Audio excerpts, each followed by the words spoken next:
Mes parents méprisaient mon mari cultivateur de tomates. Ruiné, il avait besoin de 3 €. Aux 60 ans de ma mère, j'ai prononcé 8 mots.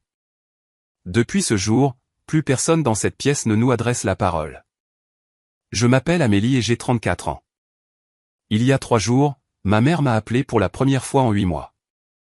Pas pour me demander comment j'allais, ni pour prendre des nouvelles de ses petits-enfants qu'elle n'a jamais vus. Elle a appelé pour me dire que je devais vendre les terres de mon mari, 3 millions d'euros en 2 semaines, pour sauver la famille de la faillite. Cette même famille qui ne m'a pas invité au dîner de Noël parce que mon mari ne cadrait pas avec le décor. Cette même mère qui a dit aux enfants de ma sœur que tante Amélie s'était mariée en dessous de sa condition. Cette même sœur dont le génial mari a un jour traité Étienne de gratteux de terre glorifié en face de lui. Et maintenant, ils ont besoin de nous. Il y a 7 ans, j'étais la fille dont ma mère se vantait à chaque garden party. Diplômée de HEC, analyste junior dans un fonds d'investissement privé à la Défense. Le genre de poste qui faisait briller les yeux de Victoire de Courcy quand elle en parlait à ses amis. Ma Amélie, disait-elle en faisant tournoyer son verre de vin. Elle dirigera la Défense un jour. Je la croyais. Je croyais que cette trajectoire était mon destin. Bureau d'angle, tailleur de créateurs, un mari avec le bon nom de famille et le bon portefeuille. Puis j'ai rencontré Étienne sur un marché de producteurs en Bourgogne. J'étais parti pour un week-end d'évasion. Le burn-out me dévorait de l'intérieur, et j'avais besoin d'un air qui n'avait pas le goût des gaz d'échappement et de l'ambition. Il se tenait derrière une table en bois couverte de tomates bio et d'herbes fraîches, vêtu d'une chemise en flanelle délavée et de bottes couvertes de boue. Il n'était pas beau de la manière sophistiquée à laquelle j'étais habitué, mais quand il parlait de la composition du sol et de la rotation des cultures, ses yeux s'illuminaient d'une passion que je n'avais jamais vue dans aucune salle de réunion. Je suis revenu le week-end suivant, et le suivant. Quand je l'ai finalement ramené à la maison pour le présenter à ma famille, ma mère a jeté un regard à ses mains calleuses et a posé la question qui allait définir les 7 années suivantes de notre relation. Alors, Étienne, dit-elle, son sourire fin comme du papier, quel est votre vrai métier? Il n'a pas bronché, ne s'est pas excusé, il a simplement souri et dit, c'est mon vrai métier, madame. Je cultive de la nourriture. Le silence qui a suivi était assourdissant. Ma sœur Clarisse s'est penchée vers son mari Damien et lui a murmuré quelque chose. Ils ont ri tous les deux. J'ai fait semblant de ne pas remarquer, mais j'ai remarqué. Et ce n'était que le début. Notre fête de fiançailles était censée être une célébration. Ma mère a insisté pour l'organiser chez elle. Une grande demeure classique dans les Yvelines qu'elle avait passé des décennies à décorer pour impressionner des gens qu'elle aimait à peine. 20 invités, champagne, canapé, la totale. Étienne portait sa plus belle chemise. Je voyais bien qu'il l'avait repassée lui-même. Le col était légèrement de travers, et je l'ai aimé encore plus pour ça.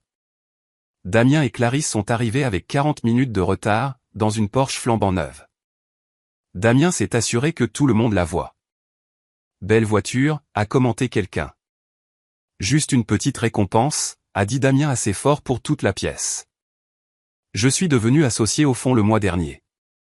Quand il a serré la main d'Étienne, son regard est tombé sur les chaussures de mon fiancé. Propres, mais usées, pratiques. Belles bottes, a dit Damien. Elles sont vendues avec le tracteur? Quelques personnes ont ri. Étienne a juste souri. Effectivement. C'est une offre groupée. Puis est venu le toast de ma mère. Elle se tenait au bout de la pièce, une flûte de champagne levée, et j'ai commis l'erreur d'espérer. À Amélie et Étienne, a-t-elle commencé. Ma plus jeune fille a toujours été indépendante, têtue. Elle a fait une pause. J'espère juste que dans quelques années, elle ne regrettera pas d'avoir jeté par-dessus bord tout ce pour quoi elle a travaillé. Pour ça. Elle a fait un geste vague vers Étienne, vers nous, vers la vie qu'elle ne pouvait pas comprendre. J'ai regardé mon père. Robert de Courcy était assis dans un coin, fixant son verre de whisky, sans rien dire. Mais ma grand-mère, mamie Jeanne, s'est penchée et a serré ma main sous la table. Je l'aime bien, a-t-elle chuchoté. Il est authentique. Cette nuit-là, allongé dans mon lit, j'ai pris une décision. Je quitterai Paris. Je construirai une vie avec Étienne, et j'arrêterai d'attendre que ma famille voie ce que je voyais. Je ne savais tout simplement pas qu'il leur faudrait 7 ans pour revenir en rampant. Le Périgord nous a accueillis comme un vieil ami. Nous avons acheté 80 hectares de terres agricoles vallonnées à 1 heure de Sarlat. La maison était à rénover, des fenêtres qui laissaient passer l'air, une cuisine des années 70, un Porsche qui craquait comme s'il racontait des secrets, mais c'était la nôtre. Étienne s'est jeté à corps perdu dans le travail. De l'aube au crépuscule, parfois plus tard. Il a construit des plates-bandes surélevées, installé des systèmes d'irrigation, négocié avec des fournisseurs. J'ai appris à ses côtés à lire le sol, à savoir quand planter, ce que la météo signifiait pour nos cultures. En 3 ans, nos produits bio se vendaient sur 6 marchés de la région. En 5 ans, nous avions des contrats avec 3 restaurants haut de gamme de Sarlat. Et puis Lise est arrivée. Notre fille est née un matin de février enneigé, criant à plein poumon comme si elle avait déjà des opinions. 2 ans plus tard, Noé a suivi, plus calme, observateur, avec les yeux stables d'Étienne. Je n'avais jamais été aussi heureuse. Mais il y avait quelque chose dont je ne parlais pas. Quelque chose qu'Étienne m'avait demandé de garder secret. Son travail ne s'était pas arrêté à l'agriculture. Pendant notre premier hiver, alors que je pensais qu'il lisait simplement des revues agricoles au coin du feu, il finalisait en fait des brevets, faisait des calculs, prenait des appels avec des investisseurs qu'il avait connus dans une autre vie. Une vie avant les chemises en flanelle et les bottes boueuses, une vie à AgroParisTech. Étienne avait un doctorat en ingénierie agronomique. Sa thèse sur les technologies d'agriculture de précision avait attiré l'attention de capital risqueur des années auparavant, mais il avait tourné le dos au monde universitaire, aux offres de start-up, à tout ça. Jusqu'à ce qu'il ne le fasse plus. Il a bâti son entreprise discrètement. Pas de lancement tape à accent grave-l'œil, pas de communiqué de presse, juste une croissance constante, de vraies solutions et des clients qui appréciaient les résultats plus que le battage médiatique. Il ne mérite pas de le savoir, m'a-t-il dit une fois, en parlant de ma famille. Et je n'ai pas besoin de leur respect. Je n'ai jamais discuté, mais je me suis toujours demandé ce qui se passerait s'il l'apprenait. L'appel est arrivé à 23h un mardi. J'étais à moitié endormi, une main sur le dos de Noé qui s'endormait enfin après un cauchemar. Mon téléphone a vibré sur la table de nuit, et j'ai vu le nom de ma sœur, un nom qui n'était pas apparu sur mon écran depuis 8 mois. Clarisse. Elle pleurait. Pas les larmes délicates et théâtrales dont je me souvenais de notre enfance quand elle voulait quelque chose de papa. C'étaient des sanglots affreux, saccadés et désespérés. Amélie, j'ai besoin de ton aide. Sa voix s'est brisée. On a des problèmes. De vrais problèmes. Je suis sorti dans le couloir, fermant doucement la porte de Noé derrière moi. Quel genre de problème? Damien. Damien a fait de mauvais investissements. Il a tout perdu. La maison, les voitures, nos économies. Tout est parti. Je me suis appuyé contre le mur, en train d'assimiler. Combien?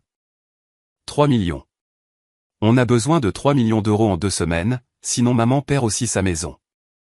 Elle a mis la propriété des Yvelines en garantie pour les transactions de Damien. Mon estomac s'est noué.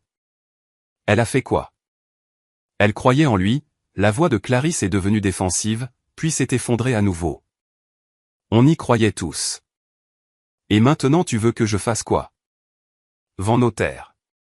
Ce n'est que de la terre, Amélie. Tu as des centaines d'hectares. Vends juste un morceau. Aide-nous. J'ai entendu les pas d'Étienne derrière moi. Il s'était réveillé, observant depuis l'embrasure de notre chambre avec une inquiétude silencieuse. J'ai besoin de temps pour réfléchir, ai-je dit. Du temps? On n'a pas le temps. Le désespoir de Clarisse s'est transformé en quelque chose de plus laid. Tu nous dois bien ça. Nous sommes une famille. Une famille, ai-je répété. Le mot avait un goût étrange dans ma bouche. Je t'appelle demain. J'ai raccroché avant qu'elle ne puisse répondre. Mais alors que je restais là, dans le couloir sombre, sa voix résonnait dans ma tête. Plus précisément, un fragment qui n'avait pas de sens. Damien a dit, l'entreprise de ton mari était censée échouer. Censée échouer. Qu'est-ce que ça voulait dire? Je n'ai pas pu dormir cette nuit-là.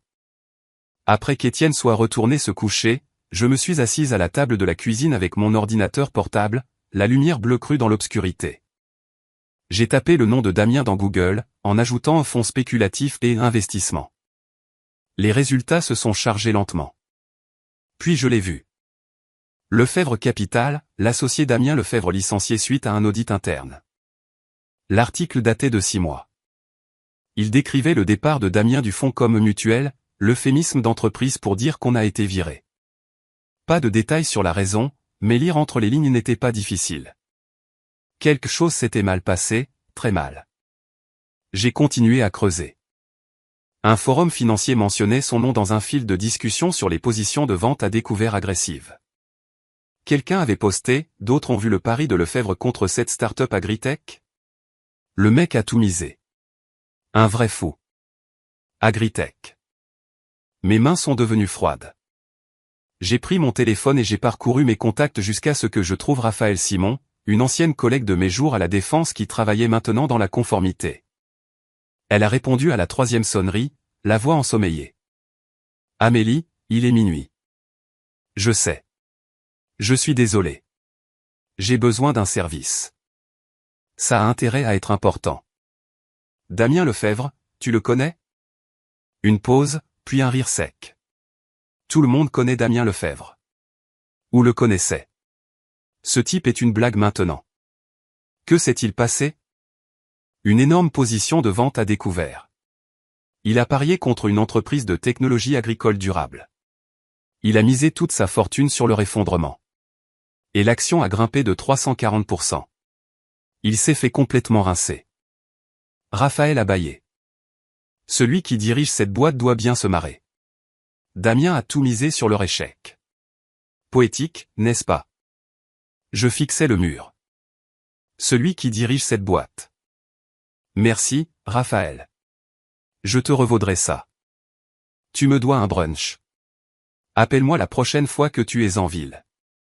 J'ai raccroché et suis retourné lentement à la chambre. Étienne était réveillé, me regardant. Tu as découvert, a-t-il dit. Ce n'était pas une question. Je me suis assise sur le bord de notre lit, le téléphone encore chaud dans ma main. Tu le sais depuis combien de temps? Étienne s'est frotté les yeux, puis s'est redressé contre la tête de lit.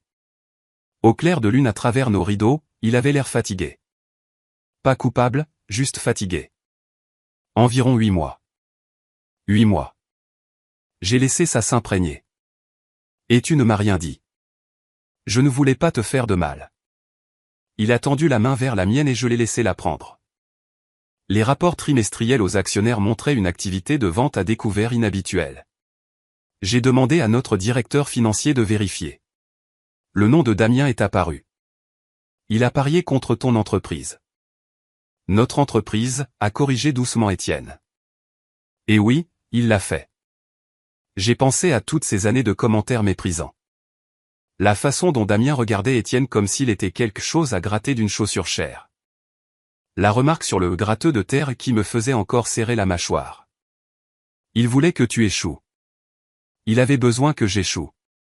La voix d'Étienne est restée calme, mais j'ai entendu l'acier en dessous.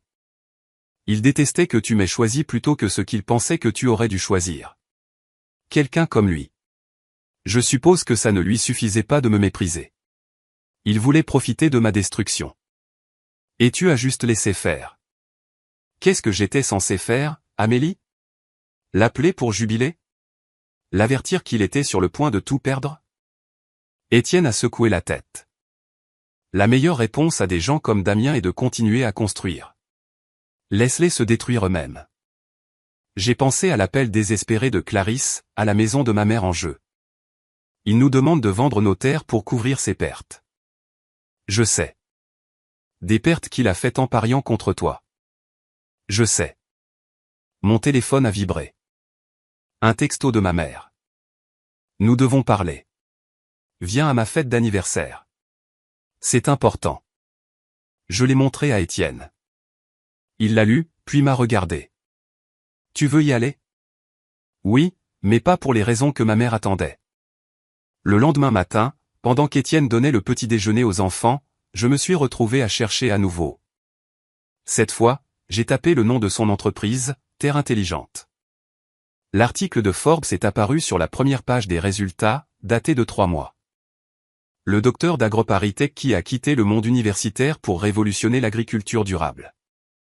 J'ai cliqué et là, il y avait Étienne, pas en flanelle cette fois, mais dans un simple pull bleu marine, debout devant une serre remplie d'équipements de capteurs. Le crédit photo indiquait un studio de Lyon. Il avait pris l'avion pour ça et ne l'avait jamais mentionné.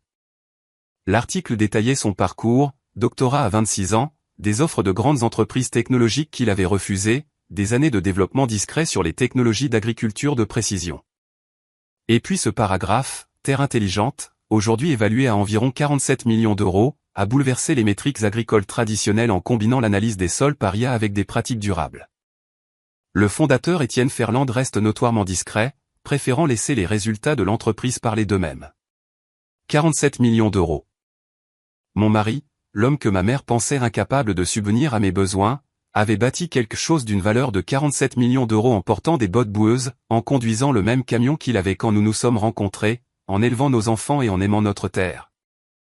Et sans jamais avoir besoin de prouver quoi que ce soit à qui que ce soit. J'ai sauvegardé l'article sur mon téléphone, pas pour me vanter, pas pour le jeter au visage de qui que ce soit, mais parce que j'avais le sentiment que j'aurais peut-être besoin que la vérité ait un visage. Tu l'as trouvé, a dit Étienne depuis l'embrasure de la porte.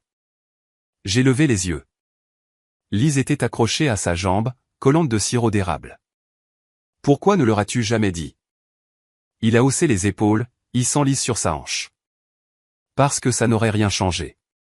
Ils auraient juste trouvé de nouvelles raisons de nous mépriser.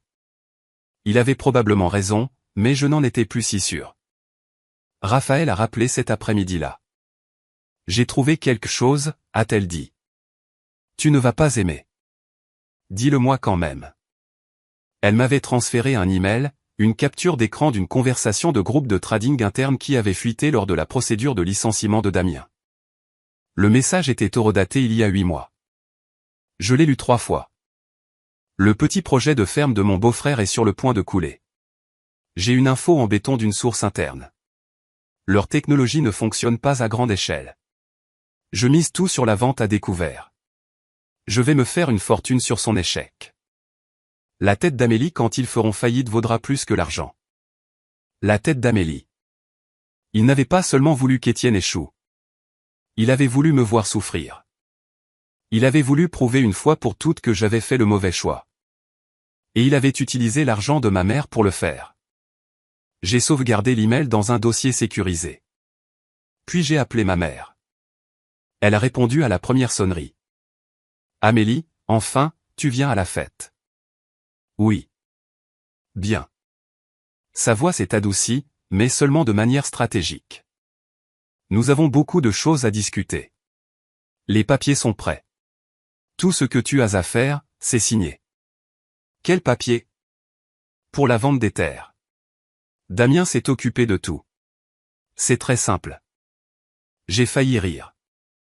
Damien s'est occupé de tout. Bien sûr qu'il l'avait fait. Je serai là samedi, ai-je dit. Étienne aussi. Une pause. Est-ce nécessaire? Oui, maman, ça l'est. Elle a soupiré.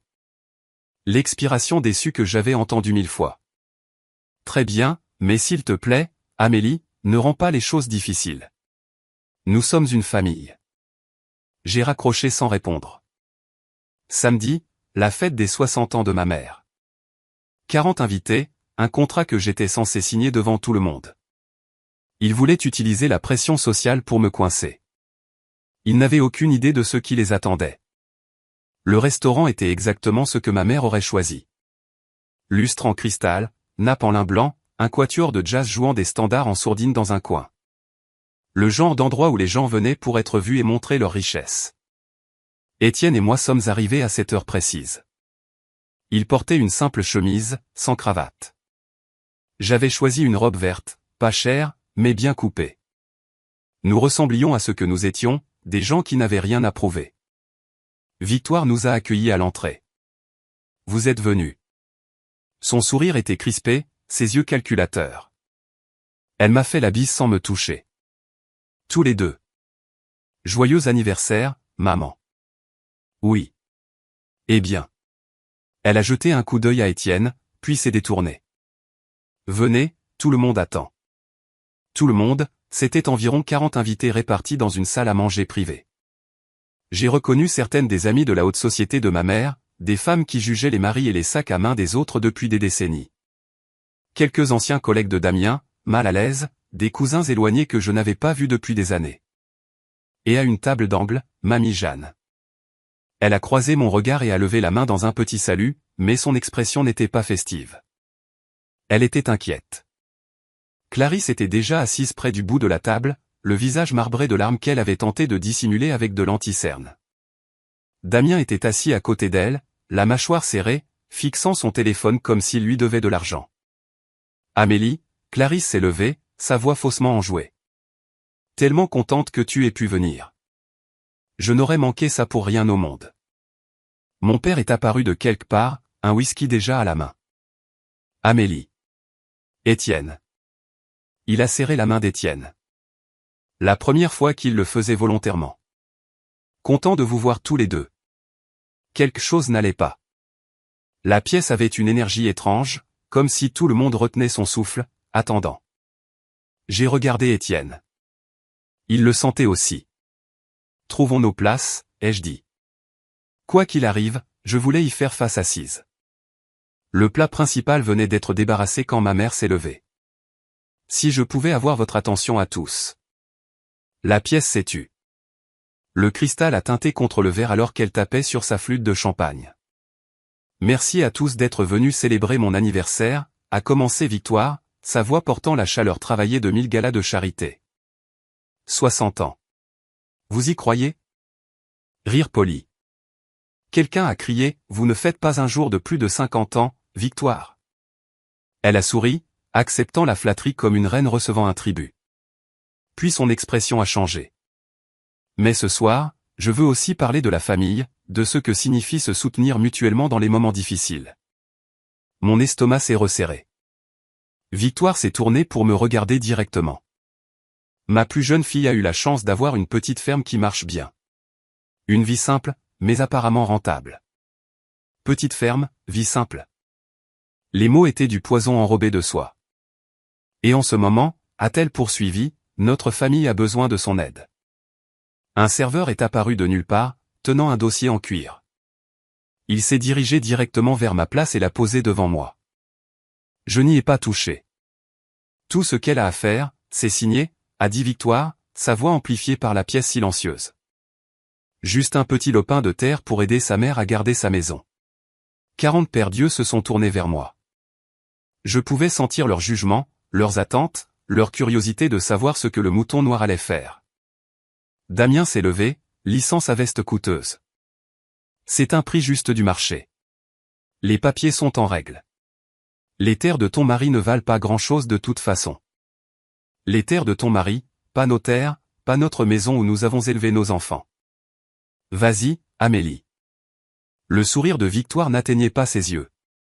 Tu ne laisseras pas ta mère devenir sans abri. Tu sais ce que signifie la famille. Le piège avait été tendu. Il était temps de le faire se refermer. Les chuchotements ont commencé immédiatement. Pauvre Victoire, a dit une femme à ma gauche assez fort pour être entendue. Imagine devoir supplier ta propre fille. Tu te rends compte qu'elle hésiterait, une autre voix de quelque part derrière moi.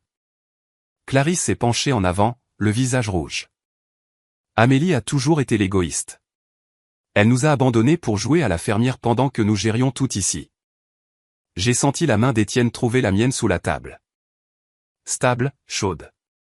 Damien s'est approché, sentant le sang dans l'eau. Soyons honnêtes. Ton mari a eu de la chance avec un peu de terre. Le moins que tu puisses faire, c'est partager la richesse. C'est ce que fait une famille. Le moins que nous puissions faire, ai-je répété doucement. C'est ça. Il appréciait le moment, jouant pour le public. Je veux dire, quelle a été sa contribution? Il plante des légumes. Ma grand-mère pourrait le faire. Quelques rires gênés. Mon père était assis, figé sur sa chaise, fixant la nappe comme s'il souhaitait pouvoir disparaître dedans. Il avait toujours été doué pour ça. Disparaître quand Victoire avait besoin de quelqu'un à qui s'opposer. Victoire a pressé son avantage. Alors, Amélie, vas-tu signer? Elle a désigné le dossier en cuir. Ou vas-tu prouver à tout le monde ici que tu ne t'es jamais vraiment soucié de cette famille? La salle retenait son souffle, 40 personnes attendant que je cède, que je sois la bonne fille, que je sacrifie ce qu'Étienne et moi avions construit pour qu'ils puissent maintenir leurs illusions un peu plus longtemps. 5 secondes de silence se sont étirées en 10. Puis je me suis levé, mais je n'ai pas attrapé le stylo. Avant de répondre, ai-je dit, ma voix calme et claire, j'ai une question pour Damien. Son sourire a légèrement vacillé. Quel genre de question? Une question simple. Je l'ai regardé droit dans les yeux. Peux-tu expliquer à tout le monde ici exactement comment tu as perdu tout ton argent? Et, une petite pause ici. Je sais que ça devient intense. Avant que je vous dise ce que j'ai dit ensuite, je veux savoir ce que vous feriez à ma place. Signeriez-vous pour maintenir la paix ou tiendriez-vous bon? Laissez votre réponse dans les commentaires. Tapez le signer ou tenir. Je suis curieux de savoir ce que vous choisiriez. Et si vous êtes toujours avec moi, cliquez sur ce bouton d'abonnement. Maintenant, retournons à ce restaurant. Le visage de Damien s'est figé. Ce n'est pas vraiment pertinent pour... Pas vraiment? C'est complètement pertinent. J'ai gardé ma voix égale. Pas de colère. Pas de tremblement, juste des faits. Vous me demandez de donner 3 millions d'euros. Je pense que tout le monde ici mérite de savoir où est passé l'argent initial. Victoire s'est avancée. Amélie, ce n'est pas le moment. Quand est-ce le moment, maman? Je me suis tourné vers elle. Quand j'aurai déjà signé? Quand il sera trop tard pour poser des questions. Des murmures ont parcouru la foule. J'ai vu mamie Jeanne se pencher en avant sur son siège, les yeux vifs. Damien, ai-je continué, lui faisant face à nouveau.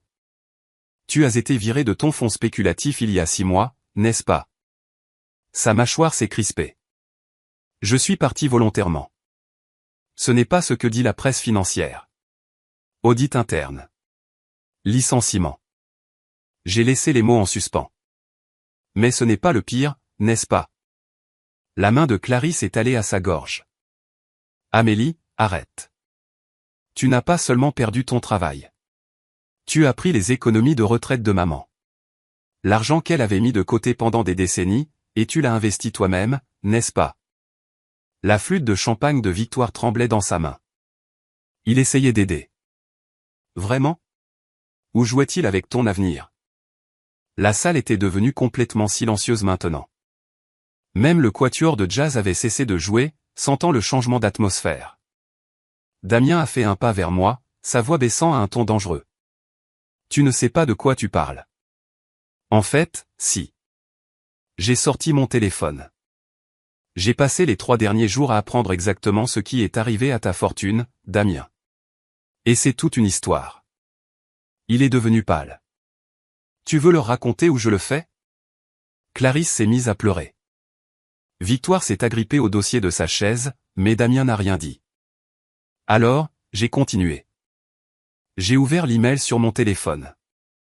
Damien a pris ce que les traders appellent une position de vente à découvert, ai-je expliqué, en gardant ma voix stable pour le public.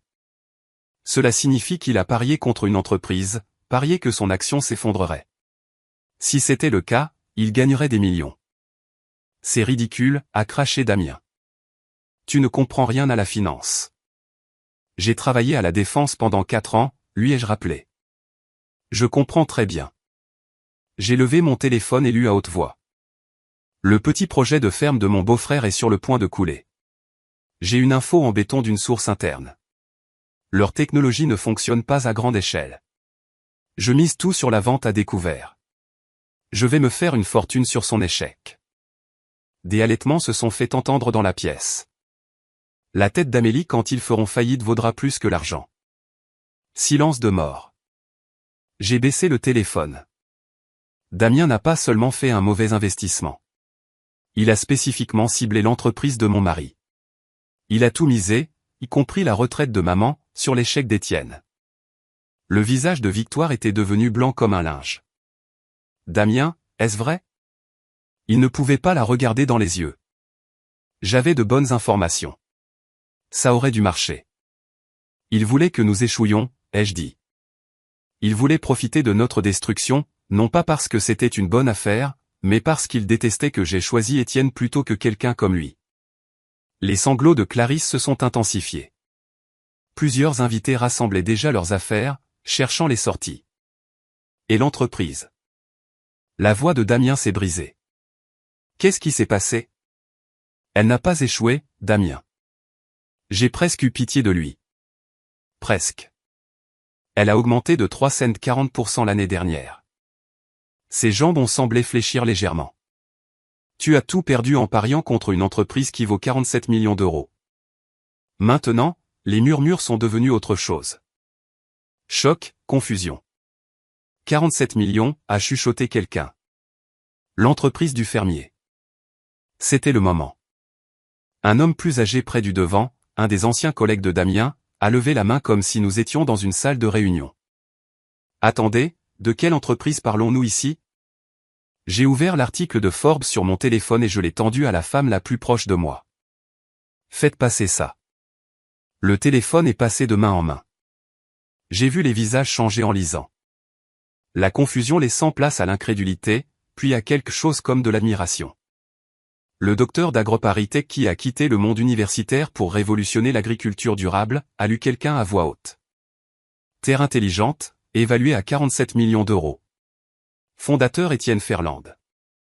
Le nom a eu l'effet d'une bombe. Damien s'est frayé un chemin à travers la foule pour attraper le téléphone. Ses mains tremblaient en regardant l'écran, la photo d'Étienne dans son pull bleu marine devant sa serre. C'est. Sa voix était devenue rauque. C'est juste un fermier. Il plante des légumes. Étienne était resté silencieux tout ce temps, assis calmement à côté de moi. Maintenant, il s'est levé, et d'une manière ou d'une autre, la pièce a semblé plus petite. Je suis un fermier, a-t-il dit, sa voix calme mais claire. Je suis aussi un ingénieur. J'ai un doctorat d'AgroParisTech. Il a fait une pause. Les deux ne sont pas mutuellement exclusifs. On aurait pu entendre une mouche voler. Le verre de champagne de Victoire lui a glissé des doigts, se brisant sur le sol en marbre. Personne n'a bougé pour nettoyer. Du coin, la voix de Mamie Jeanne a retenti, frêle mais triomphante. J'ai toujours dit qu'il était le plus intelligent de cette pièce. Elle souriait maintenant, ses yeux brillants. Personne n'écoutait. La salle a explosé. Chuchotements, exclamations, invités sortant leur propre téléphone pour vérifier ce qu'ils venaient d'entendre. Et Damien est resté là, l'article de Forbes brillant sur l'écran devant lui, regardant tout son récit s'effondrer. 47 millions d'euros. Le gratteux de terre valait 47 millions d'euros. Le chaos s'est calmé lentement. Les invités ont retrouvé leur siège, mais l'énergie avait complètement changé. Ils ne me regardaient plus avec pitié. Ils regardaient Victoire. Ma mère se tenait figée, du verre brisé à ses pieds, le mascara commençant à couler au coin de ses yeux. Amélie. Sa voix était petite maintenant. Rien à voir avec le ton autoritaire de quelques minutes auparavant. S'il te plaît, nous sommes toujours une famille. Quoi que Damien ait fait, maman. J'ai gardé ma voix douce mais ferme. Je ne signe rien. Mais tu as l'argent. Tu pourrais. Oui, je pourrais. J'ai pris le dossier en cuir qu'elle avait si soigneusement préparé et je l'ai mis de côté, intact. Mais cette terre n'est pas à moi de la vendre. C'est l'héritage d'Étienne pour nos enfants, notre maison. Et je n'ai pas le droit de donner ça. Clarisse a levé son visage strié de larmes. Alors, tu vas juste laisser maman tout perdre? Vous avez passé 7 ans à me dire que j'avais fait une erreur, ai-je dit, m'adressant maintenant à toute la salle. Vous m'avez exclu de Noël. Vous avez dit à mes nièces que j'avais choisi la pauvreté. Vous m'avez coupé des photos de famille parce qu'Étienne ne correspondait pas à l'esthétique. Victoire a tressailli. Et maintenant, vous me demandez de vendre nos terres, l'héritage de nos enfants, pour couvrir les pertes d'un pari fait contre nous. J'ai laissé cela s'imprégner. Pensez-y. Nous ne savions pas, a murmuré Victoire. Je ne savais pas ce que Damien faisait. Peut-être pas les détails, mais tu lui as donné ton argent de retraite sans poser de questions parce que tu croyais en lui. En l'image qu'il projetait. J'ai fait une pause. Vous n'avez jamais cru en nous. Les mots ont atterri durement. J'ai vu ma mère vaciller légèrement. Avoir de l'argent ne signifie pas que je le dois à des gens qui ont passé 7 ans à espérer que j'échoue. Personne n'a parlé. Le dossier en cuir reposait sur la table entre nous, non signé. Étienne a posé sa main sur mon épaule et s'est levé. La pièce s'est de nouveau tue. Madame de Courcy.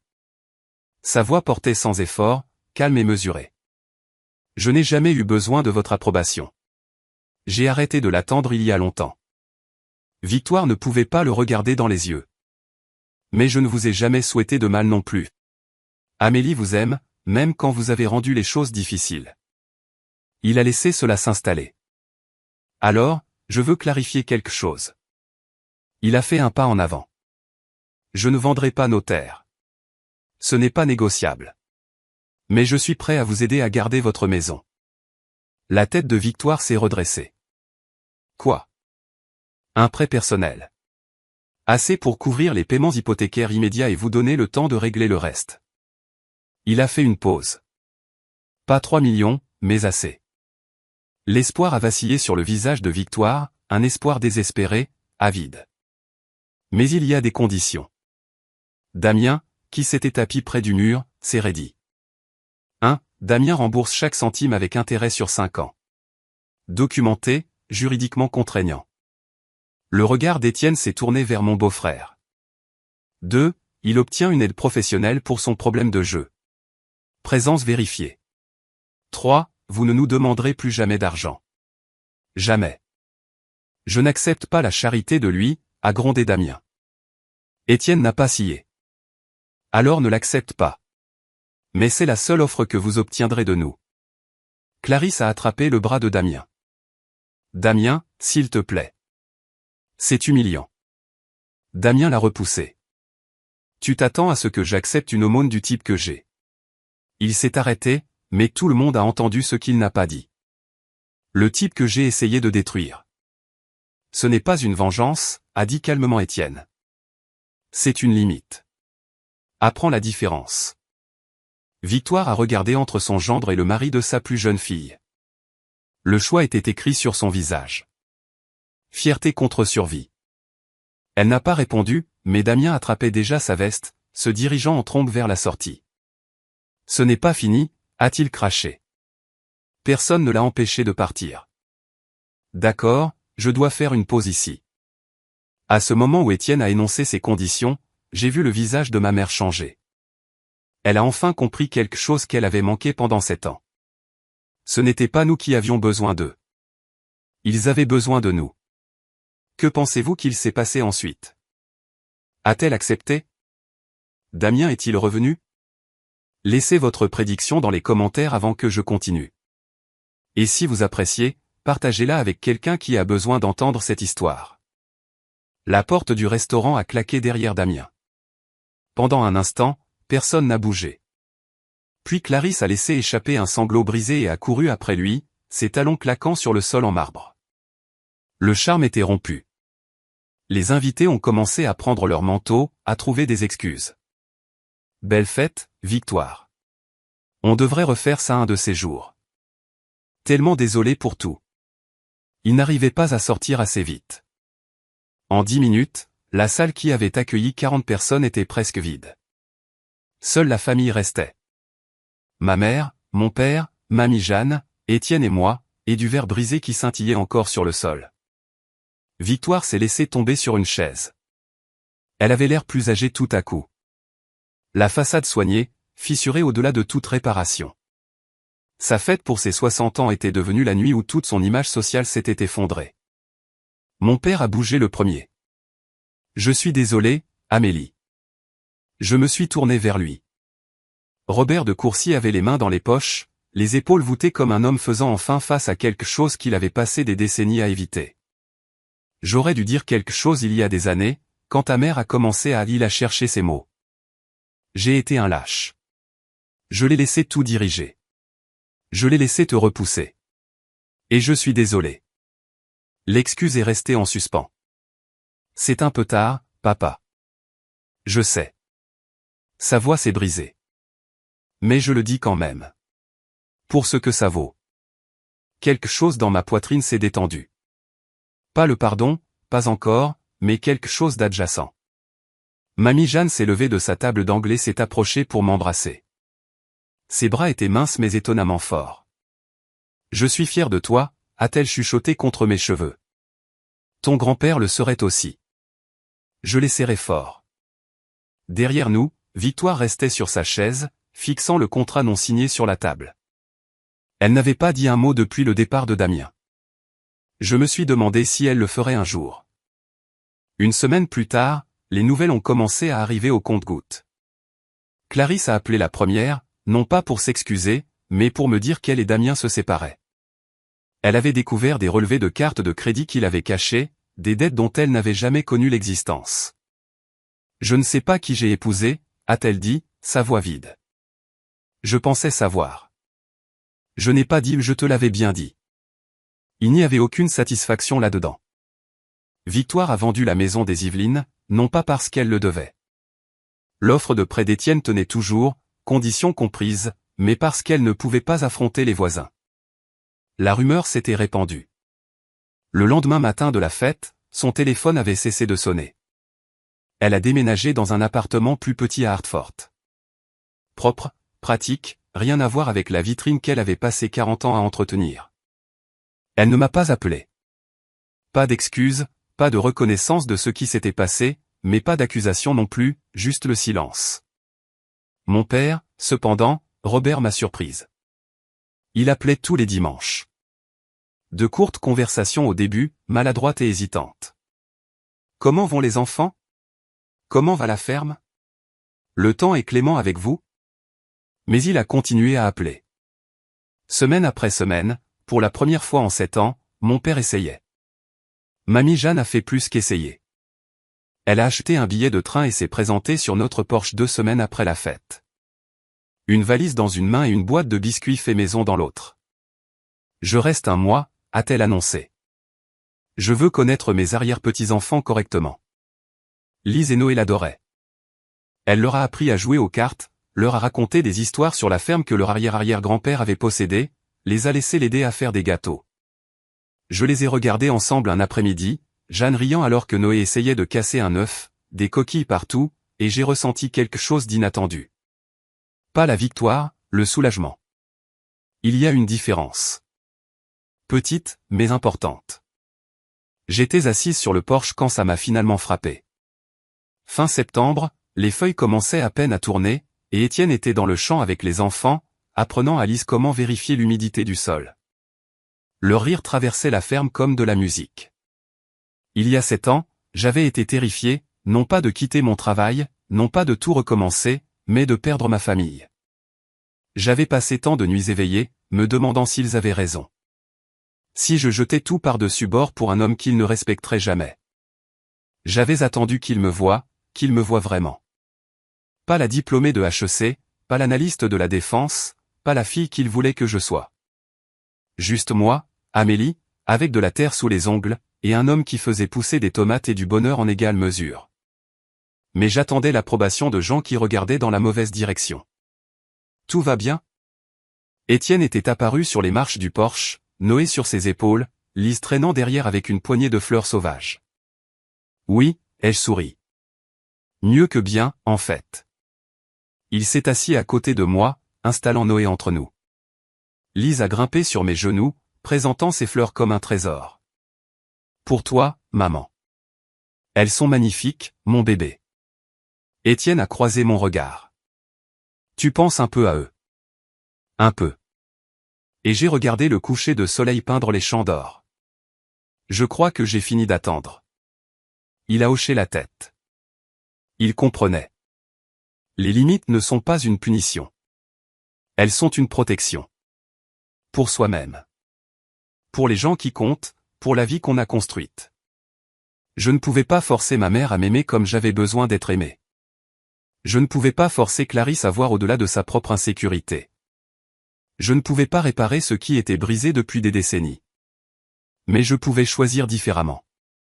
J'avais Étienne, Lise, Noé, Mamie Jeanne, et un père qui essayait enfin. C'était suffisant. C'était plus que suffisant. Un mois plus tard, Mamie Jeanne est venue pour le 6e anniversaire de Lise.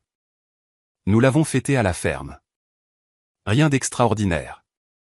Juste une table de pique-nique couverte de fleurs sauvages, un gâteau fait maison avec un glaçage de travers, et assez de rire pour remplir une cathédrale. Après que les bougies aient été soufflées et que les enfants soient partis chasser les lucioles, Jeanne s'est assise à côté de moi sur la balançoire du porche. « J'ai quelque chose pour toi », a-t-elle dit. De sa poche, elle a sorti une petite boîte en velours. À l'intérieur se trouvait une bague, en or antique avec un minuscule saphir. Simple, magnifique. C'était à ma mère, a expliqué Jeanne. Et à sa mère avant elle. Je la gardais pour le bon moment. Mamie. Pas pour toi. Elle a souri. Pour Lise. Quand elle sera assez grande. Je veux qu'elle ait quelque chose des femmes qui l'ont précédée. J'ai pris la boîte avec précaution, sentant le poids des générations. Ta mère ne comprendra peut-être jamais, a dit doucement Jeanne. Elle est trop obsédée par l'apparence des choses pour voir ce qu'elles sont. Mais moi, je comprends. Et je suis contente, si contente que tu aies choisi le bonheur plutôt que l'approbation. Je me suis appuyé contre elle, cette petite femme féroce qui avait été mon encre quand tout le monde dérivait. Merci, mamie, pour tout. Continue juste d'être toi-même, ma chérie, elle m'a tapoté la main. Ceux qui comptent trouveront leur chemin vers toi. Les autres, laisse-les partir. Nous sommes restés assises dans un silence confortable, regardant les lucioles danser à travers les champs qui s'assombrissaient. Ma mère n'avait pas appelé. Clarisse triait encore les décombres de son mariage, mais mon père avait envoyé à Lise une carte d'anniversaire avec un chèque à l'intérieur et une note qui disait « Je suis désolé d'en avoir manqué tant. Je n'en manquerai plus. » Ce n'était pas une fin parfaite, mais c'était réel. Et le réel, avais-je appris, était plus précieux que le parfait ne pourrait jamais l'être.